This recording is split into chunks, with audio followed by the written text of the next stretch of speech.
Welcome back to my channel.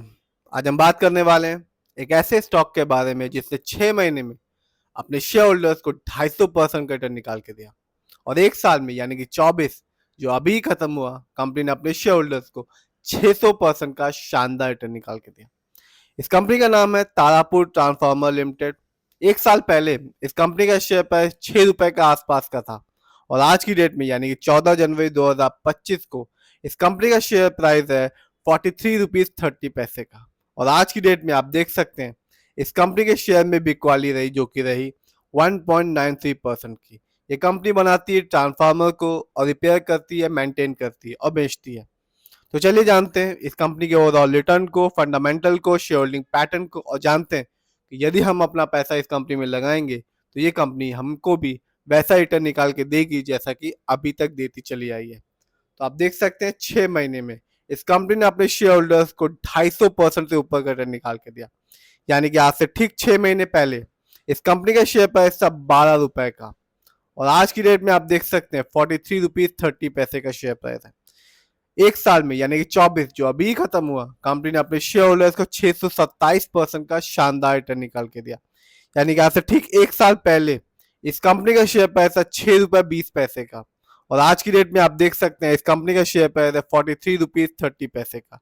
यदि हम long term को देखें तो इस कंपनी ने अपने शेयर होल्डर्स को यह बताया कि कंपनी लॉन्ग टर्म में भी रिटर्न देना जानती है, और कंपनी ने 536% का एक शानदार रिटर्न निकाल के दिया।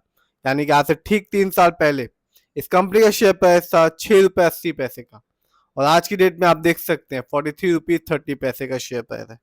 जानते हैं 5 साल के रिटर्न की, तो कहानी सेम है। इस कंपनी ने अपने शेयर होल्डर्स का विश्वास बनाए रखा, और 5 साल में शेयर होल्डर्स को माला माल कर दिया। 1173% का एक शानदार रिटर्न निकाल के दिया। यानी कि 5 साल पहले इस कंपनी का शेयर प्राइस था 3 रुपए 70 पैसे का, और आज की डेट में यानी कि 14 जनवरी 2025 को इस कंपनी का शेयर प्राइस है 43 रुपीज 30 पैसे का। आगे जानते हैं इस कंपनी के फंडामेंटल्स को। तो आप देख सकते हैं कंपनी का मार्केट कैप है 85 करोड़ का, जबकि इस कंपनी का पीबी रेशियो नहीं है। जब भी किसी कंपनी का पीबी रेशियो कम होता है तो ये माना जाता है कि कंपनी का स्टॉक अंडर वैल्यूड है, और जब भी किसी कंपनी का पीबी रेशियो हाई होता है तो माना जाता है कंपनी का स्टॉक ओवर वैल्यूड है। बात करते हैं कंपनी के इंडस्ट्री पी की, तो कंपनी का इंडस्ट्री पी है 92.62। शेयर मार्केट में एक अच्छा इंडस्ट्री पी कहलाता है 20 और 25 के बीच का। जानते हैं डेब्ट टू इक्विटी को, तो नहीं है, यानी कि कंपनी पर कोई भी लोन कर्ज नहीं है। जानते हैं इस कंपनी के आरओई को, यानी कि रिटर्न ऑन इक्विटी को, तो कंपनी का आरओई है -8 857.22% का। जब भी किसी कंपनी का आरओई नेगेटिव होता है या कम होता है तो ये इंडिकेट करता है कि कंपनी हमारे पैसे को सही से सही जगह इस्तेमाल नहीं कर रही, जिससे रिटर्न पाने की संभावना कम हो जाती है। और जब भी किसी कंपनी का आरओई सही होता है या पॉजिटिव होता है या हाई होता है तो इंडिकेट करता है कंपनी हमारे पैसे को सही से इस्तेमाल कर रही है, जिससे फ्यूचर में रिटर्न पाने की संभावना बढ़ जाती है। इस कंपनी का बुक वैल्यू है -0.79, और कंपनी का फेस वैल्यू है 10। आगे जानते हैं इस कंपनी के फाइनेंशियल परफॉर्मेंस को। तो आप देख सकते हैं यदि हम क्वार्टरली देखें रेवेन्यू के मामले में जून की तुलना में सितंबर में काफी कमी आई है। जून में इस कंपनी का रेवेन्यू था 23.82 करोड़, जबकि ये घट के सितंबर क्वार्टर में हो चुका है 0.10 करोड़ का। बात करते हैं इस कंपनी के क्वार्टरली प्रॉफिट की, तो गिरावट साफ देखी जा सकती है। जून में कंपनी ने अच्छा खासा प्रॉफिट अर्न किया था, पर सितंबर में कंपनी को लॉस हुआ है, जो कि है -0.68 करोड़, जबकि जून में इस कंपनी को प्रॉफिट हुआ था 14.954 करोड़ का। बात करते हैं इस कंपनी के नेटवर्थ की ईयरली, तो कंपनी को कोई नेटवर्थ में फायदा नहीं हुआ, कंपनी का नेटवर्थ लॉस में चल रहा है। 24 में इस कंपनी को लॉस हुआ -15.32 करोड़ का, जबकि ये 23 में था -14.46 करोड़ का। तो कंपनी का नेटवर्थ में लॉस बढ़ चुका है 23 की तुलना में 24 में। जानते हैं ईयरली प्रॉफिट को, तो कंपनी का प्रॉफिट इस साल भी नहीं हुआ, कंपनी को लॉस उठाना पड़ा है, जो कि है 24 में -1.25 करोड़ का। जबकि इस कंपनी का ईयरली रेवेन्यू देखा जाए तो वो भी घट चुका है। 23 में इस कंपनी का ईयरली रेवेन्यू था 4.20 करोड़, जबकि वो घट के हो गया 24 में 0.70 करोड़।